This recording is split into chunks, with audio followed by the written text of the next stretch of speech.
Request کرتی ہے private parties سے کہ وہ آ کے تعلیم دے، پرائیویٹ سیکٹر سے کہ وہ آ کے تعلیم دے، اور پرائیویٹ سیکٹر والے آ کے وہ کئی قسم کے ہیں جو بہت مہنگے پرائیویٹ سیکٹر ہیں، ان کے لیے تو ویسے ہی بہت کاروبار بہت اچھا ہے، لوگ آ جاتے ہیں ان کے پاس پڑھنے کے لیے. لیکن ایک لو فی پرائیویٹ اسکول بھی ہے جو گاؤں میں ہے، دیہاتوں میں ہے، وہ بہت برے ہیں، بہت برے ہیں.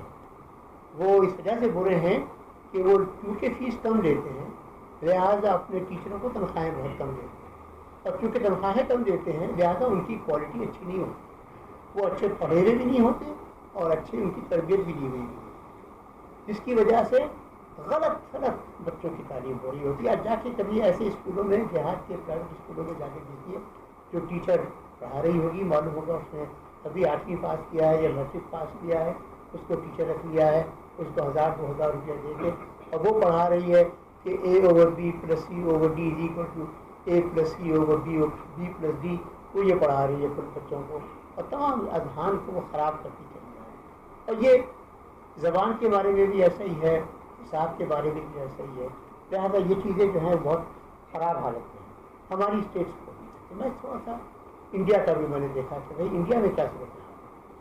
معلوم ہوا کہ انڈیا میں بھی جو پیمانہ ہے جی ڈی پی کی پرسنٹیج کا ایجوکیشن کے اوپر، وہ تقریباً اتنا ہی ہے، بہت زیادہ ہے، شاید معمولی سا، بہت زیادہ نہیں ہے. اور میں نے وہاں پہ یہ نہیں دیکھا کہ ملٹی گریڈ ٹیچنگ والے سنگل روم سنگل ٹیچر کتنے اسکول ہیں، یہ مجھے معلوم نہیں. لیکن میرے یہ خیال ہے کہ بہت زیادہ حالات مختلف نہیں، لیکن پھر بھی ہمیں کم از کم یہ معلوم ہے کہ ایک صوبہ کم از کم وہاں ایسا ہے، شاید اور صوبے بھی ہوں، جس کا ایک کا معلوم ہے ہمیں کہ مدراس صوبہ جو ہے اس میں تامل ناڈو میں ہر اسکول میں بچوں کو فوڈ دیا جاتا ہے، کھانا دیا جاتا ہے اسکول کی طرف سے، سرکار کی طرف سے. مگر یہ بڑی اہم بات ہے کیونکہ بھوکے بچے، میل نورش بچے ہیں، وہ ان کے دماغ آہستہ آہستہ ان کی صلاحیت کم ہوتی چلی جاتی ہے. تو اگر آپ ان کی نورشمنٹ کا خیال رکھیں تو بہت اچھی بات ہے. ہو سکتا ہے کہ اس کی وجہ سے ان کے پاس تعلیم میں ان کو آگے بچوں کو سہولت ہو. ایک تو یہ ہوگی بات. دوسری بات جو ہے، آپ ایک اور جو بات یہاں کی نگیٹو ہے ہمارے یہاں تعلیم کے نظام کی، تو ہمارے امتحانی نظام ہے جس کے اندر ہم سے رٹا مانگتے ہیں. اور یہ عادت شروع ہوئی تھی ہمارے پاس جب 1959 کی ہماری جو ایجوکیشن پالیسی تھی، ایک ایجوکیشن کمیشن بنا تھا، اس نے ایک رپورٹ بنائی تھی. اس میں اس نے کہا تھا، اس سے پہلے کتابیں جو تھی وہ ملٹیپل ٹیکسٹ بکس، ایک ہی سبجیکٹ کی، ایک ہی کلاس کی ملٹیپل ٹیکسٹ بکس، امتحان کتاب میں سے نہیں ہوتے تھے. لیکن جب اس رپورٹ نے 1959 کی رپورٹ نے کہا کہ نہیں، ہمارے پاس ٹیکسٹ بک بورڈ بننے چاہیے اور وہ کتابیں لکھیں جو اس کے علاوہ کوئی اور کتاب نہ ہو، صرف وہی کتابیں ہوں، تو ایک کتاب ہو گئی تو اس کی وجہ سے امتحان بھی اسی کتاب میں. تو میں آپ کو یقین دلاتا ہوں کہ یہ بات میرے اپنے کانوں سے سنی ہوئی ہے کہ کسی میٹنگ میں جہاں پہ ایگزامینرس بھی بیٹھے ہوئے تھے، ٹیکسٹ بک بورڈ والے بھی بیٹھے ہوئے تھے، گریڈر بھی بیٹھے ہوئے تھے لاہور میں، وہاں پہ انہوں نے بتایا کہ جب کوئی پیپر بناتا ہے تو اس کو سوال کے آگے لکھنا پڑتا ہے کہ یہ کتاب کے کون سے پیج کے کون سے پیراگراف کا سوال ہے. اور میں نے تعجب کا اظہار کیا تو انہوں نے کہا کہ ہاں یہ بہت ضروری ہے، اس وجہ سے کہ جو گریڈر کہنے لگے کہ ہاں ہمیں بھی لازم ہے کہ ہم دیکھیں کہ کتاب کی اسی پیراگراف کے مطابق جواب ہے یا نہیں ہے، ورنہ ہم نمبر دیتے نہیں. تو ہم نے پوچھا ایسا کیوں ہوتا ہے؟ تو انہوں نے کہا اس وجہ سے ہوتا ہے کہ اگر سوال ذرا سا مختلف کر کے آپ دے دیں تو شور مچ جاتا ہے کہ یہ آؤٹ آف کورس سوال ہے، اور آؤٹ آف کورس سے بچنے کے واسطے ہم کہتے ہیں کہ یہ لگا کے دیکھو تاکہ ہم دکھا سکیں کہ یہ سب جس کو آپ آؤٹ آف کورس کہہ رہے ہیں کتاب میں فلاں چلا ہے. ایسا یہ بہت بڑی خرابی ہے. اس طرح رکھنے کا وہ ماحول پیدا کیا ہے کہ آپ کے پاس کریٹیکل ریڈرز نہیں بن سکے، اچھے ایسے طالب علم نہیں بن سکے کہ جو آگے اچھی طرح پڑھ سکیں. تو یہ بات جو تھی یہ تھوڑا سا میں مواد میں انڈیا سے بھی کر دوں. میں ایک دفعہ انڈیا گیا ہوا تھا جہاں پہ میری بہن کے بچے بھی پڑھ رہے تھے. تو میں نے کہا کہ اچھا ذرا مجھے کتاب لا کے دکھاؤ. اور پھر میں نے کہا کہ سوال امتحان کے سب پیپر میں لا کے دکھاؤ. تو پھر اس نے جو میری آنکھیں کھلی اس وقت تھی حساب کا پیپر تھا کہ میں کہتا تھا کہ اچھا اس سوال کے بارے میں جو پیپر کے اوپر سوال تھا اس سوال کے بارے میں بتاؤ. وہ بچے کتاب چھوڑ کر بتا دیتے کہ یہ سوال کہاں سے, کہ سارے سوال کتاب میں سے تھے, کہیں باہر سے سوال نہیں تھے. تو وہ خرابیاں وہاں پہ بھی ہیں. اگر آپ سمجھتے ہیں کہ یہ خرابی صرف پاکستان میں ہے تو آپ سمجھ لیجیے کہ وہاں پہ بھی ہے. ساتھ اور فرق جو پڑتا ہے نا بعد میں وہ ہائر ایجوکیشن کے بعد. اب ہائر ایجوکیشن کے واسطے میں نے کہا تھا بہت زیادہ بہت بہت مختصر. ہائر ایجوکیشن میں سب سے بڑا جو پیروں پہ کلہاڑی ہم نے ماری ہے سب سے بڑی وہ اب ماری ہے کہ جب ہم 22-25 یونیورسٹیوں سے 250 یونیورسٹیوں تک پہنچے ہیں. ٹھیک ہے, ہندوستان میں 1200 یونیورسٹیاں ہیں, مگر ہم جس رفتار کے ساتھ 250 یونیورسٹیوں سے 25 یونیورسٹیوں سے 250 یونیورسٹی میں پہنچے ہیں اس میں ایسی یونیورسٹیاں بنی ہیں کہ جنہیں یونیورسٹی نہیں ہونا چاہیے, جنہیں شاید کالج بھی نہیں ہونا چاہیے, وہ یونیورسٹیاں بن گئی ہیں. ان کو ڈگری دینے کا اختیار مل گیا ہے. اور میں آپ کو بتاؤں یہ بات, یہاں پہ شاید ایسے لوگ بیٹھے ہوں جو یہ اس کی تصدیق کر دیں. یہاں ایسی یونیورسٹیاں ہیں جو بڑی نامور ہیں, جو QLS ریٹنگ کے اندر ان کے بڑے اونچے اونچے نمبر آ جاتے ہیں, جیسے کہ ڈسٹ ہے. وہاں پہ بھی ٹیچر سے کہا جاتا ہے کہ فیل مت کرو اسکول سے.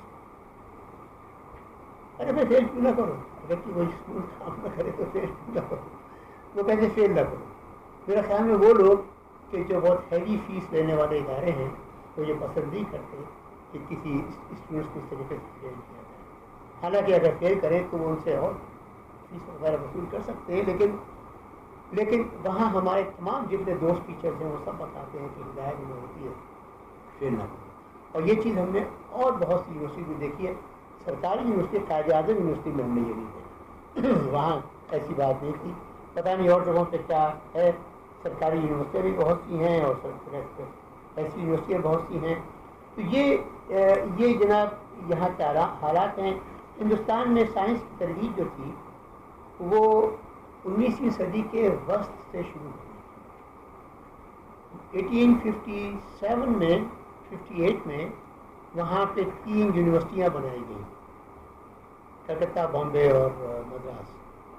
اور اس کے بعد میں اور یونیورسٹیاں بھی بنی. پھر بعد میں لاہور کی بنی, پنجاب یونیورسٹی بنی لاہور میں 75 80 وغیرہ میں.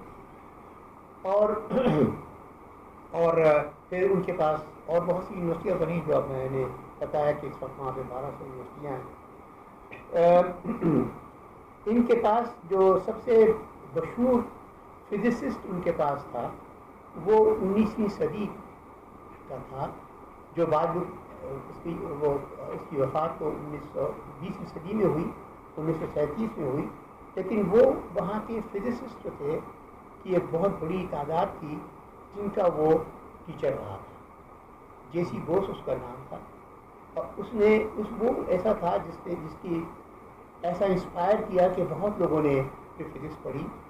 CV رامن جو تھے وہ اسی کے پڑھے ہوئے تھے, اور CV رامن جو تھے وہ بعد میں انہوں نے نوبل پرائز دیا تھا اور وغیرہ وغیرہ. یہ میں اب بوس نام جو ہے ستیندر ناتھ بوس, اس کا نام اس کو نوبل پرائز تو نہیں ملا, لیکن اس کے نام کے اوپر وہ بوزانس وغیرہ ہیں جن کی پارٹیکل فزکس ہمیشہ بات کرتے رہتے ہیں. اور پھر جو ایک میتھمیٹیشین تھا رامانوجن, جس کا ذکر ہم اکثر کرتے ہیں کہ ریمارکیبلی انٹیلیجنٹ پرسن, جو خود ہی سے پڑھ کے اس نے یہ یونیورسٹی میں پڑھا وہ, لیکن اس کے بعد جو آگے جو تمام کام تھا کیا اور ایک تہلکہ مچا دیا اس دنیا میں وغیرہ. مگر یہ کہ انڈیا کی ان یونیورسٹیز کے علاوہ جو سب سے بڑا کنٹریبیوشن تھا وہ 1909 میں وہاں کے لوگوں نے, ٹاٹا نے اور گورنمنٹ آف انڈیا نے مل کر اور ایک مہاراجا جو تھے مسعود تھے انہوں نے انڈین انسٹیٹیوٹ آف سائنس بنایا. یہ بہت بڑا ادارہ ہے. اور پھر 1947 کے بعد ابوالکلام آزاد کی ذمہ داری لگائی کہ یہاں پہ انڈین انسٹیٹیوٹ آف ٹیکنالوجی بنا. انہوں نے ان کا پہلا جو Indian institute of technology IIT تھا وہ 1950 میں بنا. ابوالکلام آزاد وزیر تعلیم تھے اور ان کی ذمہ داری لگائی تھی کہ انہوں نے بنائے.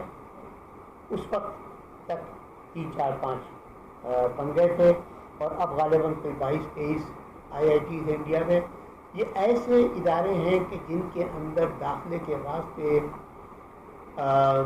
وہاں کے نوجوان طالب علم جو کہ پری یونیورسٹی سے اب یونیورسٹی میں آنے والے ہوتے ہیں ان کی راتوں کی نیندیں حرام ہو جاتی ہیں, ان کے بلڈ پریشر کہیں کے کہیں ہو جاتے ہیں, وہ اس قدر نروس بریک ڈاؤن ان کا ہو جاتا ہے, اس قدر اس کے لیے تڑپ ہے کہ اس میں جا کے پڑھیں. ایک دفعہ وہاں پہنچ جائیں تو پھر آپ کی ایسی تعلیم ہوتی ہے کہ آپ وہ بن کے نکلتے ہیں جو آج کل جس کا آپ ذکر سنتے ہیں کہ وہ جا کے گوگل کے بھی ہیڈ بن گئے اور اس کے بھی ہیڈ بن گئے, اس کے بھی ہیڈ بن گئے, ان تمام جگہوں کے وہ نامور سائنسدان بنے.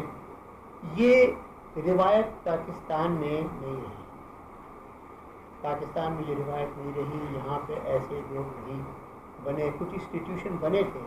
قائد اعظم یونیورسٹی اسی قسم کا ایک ادارہ بنانے کی کوشش کی تھی, لیکن پھر قائد اعظم یونیورسٹی کو جب اس کا کریکٹر چینج ہوا 1973 میں تو اس کے بعد سے وہ سنبھل نہیں پائے. 1973 تک یہ ایک صرف گریجویٹ اسکول ہونے والا تھا, صرف PhD کروانے والا, اور چند سلیکٹڈ ڈسپلنس کے اندر سائنس کے, اکنامکس بھی شامل ہو گیا تھا اس کے اندر, سائنس کے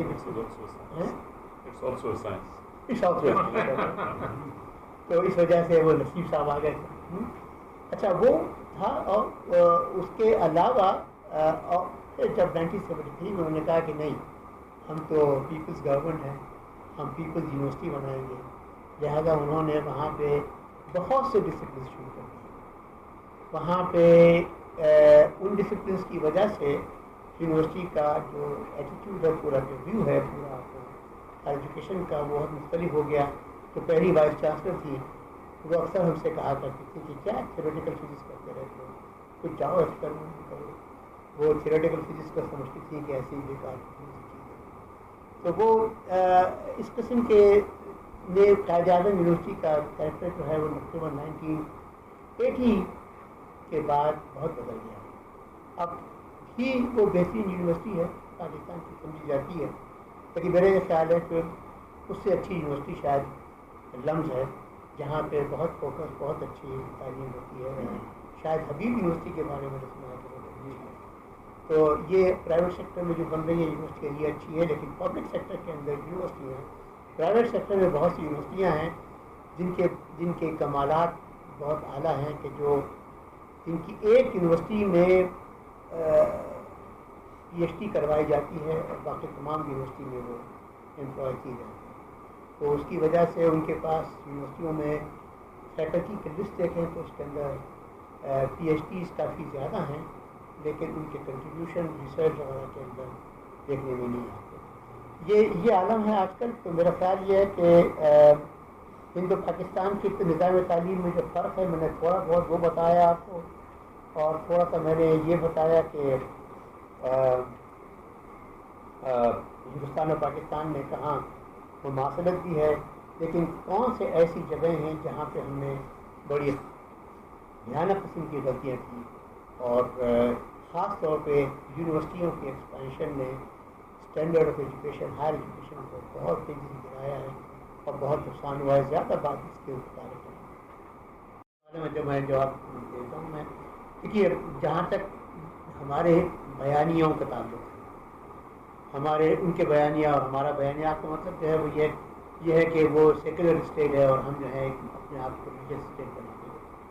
اب تو خیر بیانیہ ان کا بھی بدلتا جا رہا ہے, تو نہ جانے ان کا اس بیانیے سے ان کے اوپر کتنا اثر پڑے. لیکن یہ بات صحیح ہے کہ ہمارے ہاں تعلیم کو لیا جاتا ہے ایک ایسے ذریعے کے طور پہ کہ جس کے ایسی چیز کے طور پہ کہ جس کے ذریعے سے آپ ذہنوں پہ اثر ڈال سکیں اور سیاسی اثر ڈال سکیں. لہذا اس وقت بھی آپ دیکھتے ہیں کہ جہاں یہ جو ہمارے پاس جو کچھ بھی تبدیلی سب سے بڑی آئی تھی وہ ضیاء الحق کے دور میں، اور اس کے بعد چیزیں جو تھیں وہ کسی حد تک مختلف ہوئیں جب مشرف نے کچھ کام کیا وغیرہ، یہ سب رہا. پھر اس کے ساتھ ساتھ آپ یہ بھی دیکھتے ہیں کہ میں نے جو مثال دی کے پی کی وہ بھی آپ کے ذہن میں ہوگی.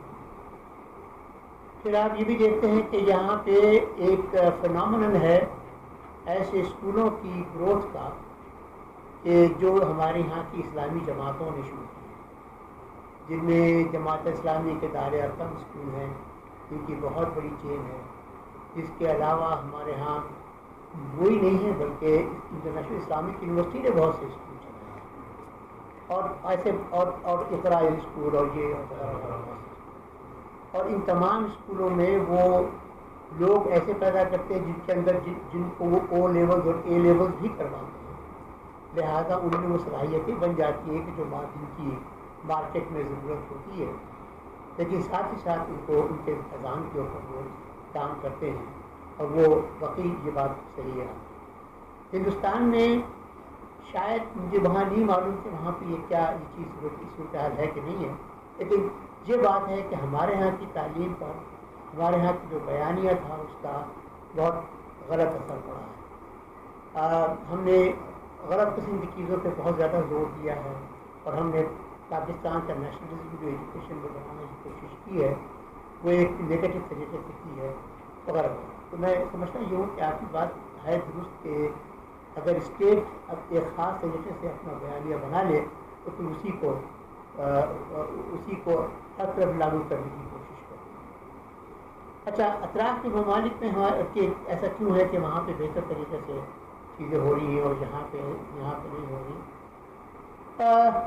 میرا خیال یہ ہے کہ ہمارے پاس شاید جو سب سے بڑا اثر ہے، جو سوال نمبر 3 کا بھی جواب ہے، آپ کے سوال کا بھی جواب ہے، وہ یہ ہے کہ ہمارا ملک جو ہے اس نے اپنے ہاں سیکیورٹی کو سب سے زیادہ اہمیت دے رکھی ہے اور سب سے زیادہ ایسا ادارہ سب سے بڑا وہ ادارہ ہے جس کو سب سے زیادہ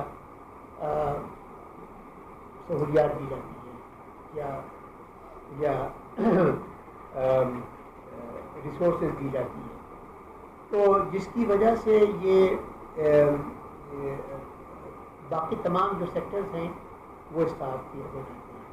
تو اطراف کے ممالک میں پتہ نہیں کس جگہ پہ یہ تمام چیز ہوگی اس طریقے سے، لیکن ڈیفینس ایکسپینڈیچر جو ہمارے پاس ہے وہ ہمارے ہاں کے واقعی جتنے وائٹل سیکٹرز ہیں سوسائٹی کے ان کو نقصان پہنچا رہا ہے. ایک بات جو میں پہلے کہنا نہیں چاہتا تھا لیکن اب میں مختصراً بتا دوں. کچھ اکانومسٹ نے ایک پیپر لکھا تھا کسی زمانے میں کہ جب آپ کا ڈیفینس ایکسپینڈیچر 3% آف GDP سے آگے چلا جائے تو وہ پھر آپ کی سوسائٹی کے اکانومی کے وائٹل سیکٹرز کو کھانا شروع کر دیں، اس طرح باڈی کو خوب کھانا شروع کر دیں. تو یہ وہ ہے جس کی وجہ سے ایجوکیشن جو ہے وہ بھی اسی کے زیر اثر پڑا ہے. جی فرد عباس شاہ صاحب، پھر آپ.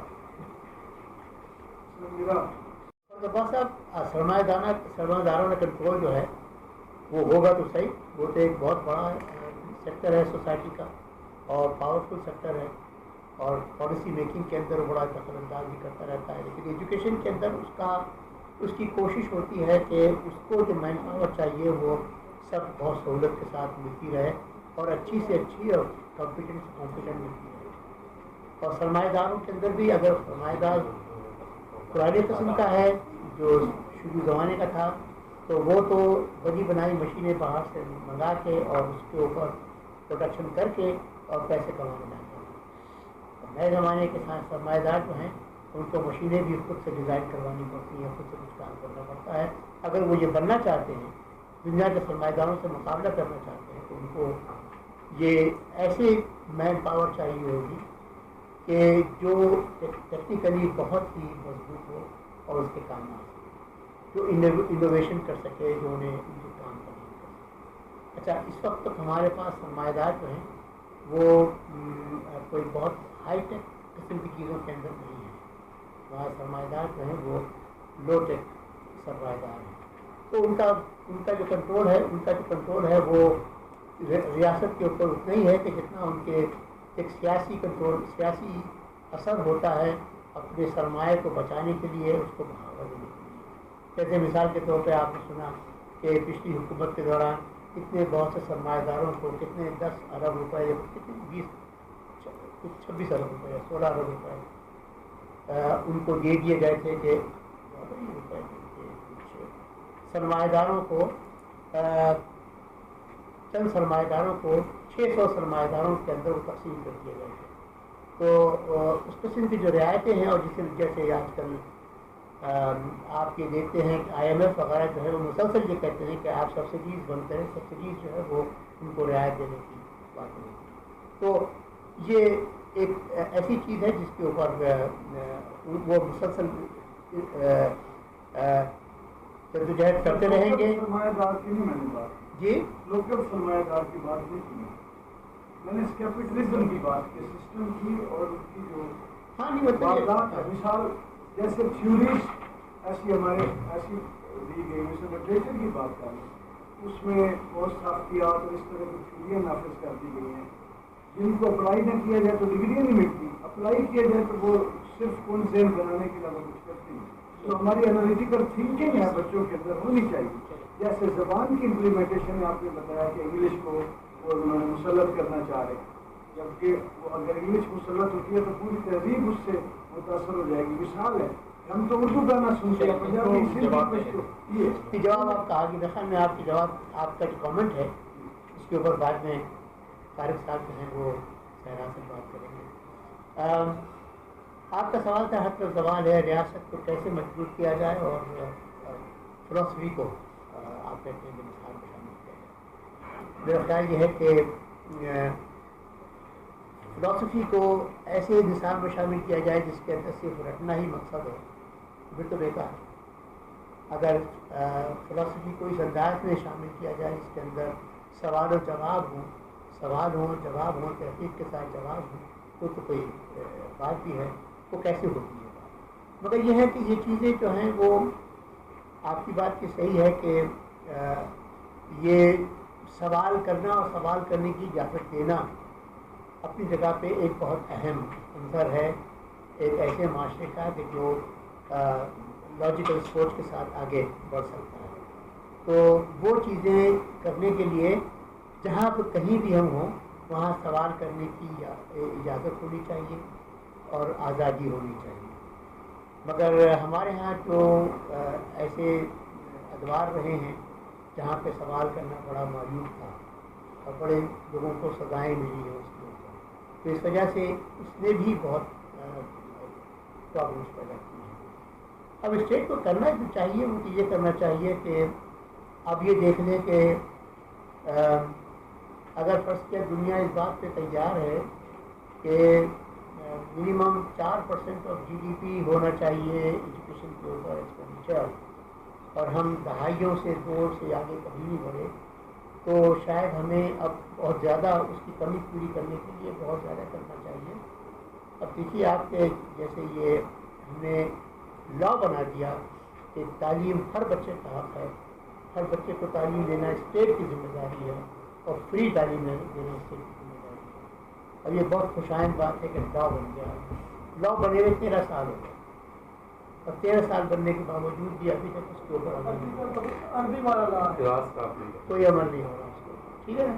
تو اب یہ چیز ہے کہ ہماری اسٹیٹ جو ہے وہ اس کے خلاف تعلیم کی حق میں اور تعلیم کے بعد ایسے جو ایشوز ہیں ان کے اوپر ہمارے پاس کتنے جلوس نکلتے ہیں، جو نعرے لگاتے ہیں، جو کہتے ہیں کہ ہم ہڑتال کر دیں گے، کتنے ہمارے ہاں کے سیکشنز ہیں جو کہیں گے جی اگر آپ نے تعلیم ٹھیک نہ کیا تو ہم ہڑتال کر دیں گے وغیرہ وغیرہ۔ یہ چیزیں تو اب نہیں ہوتی، تو اس وجہ سے ہم ریاست کو مجبور نہیں کر سکتے۔ ریاست جو ہے وہ ایسے وہ سمجھتی ہے کہ تعلیم ایک ایسی جگہ بن گئی ہے کہ جہاں پہ اس کو ضرورت ہے وہ پیسے خرچ کر کے خود ہی اچھی تعلیم حاصل کر لے گا، باقی کے بارے میں فکر کرنے کی ضرورت نہیں ہے. تو یہ وہ چیزیں ہیں جس کے اوپر ہم جب تک ہم ایکٹیولی اس کو سب اپوز نہیں کریں گے تب تک ہم کچھ نہیں کر سکیں گے.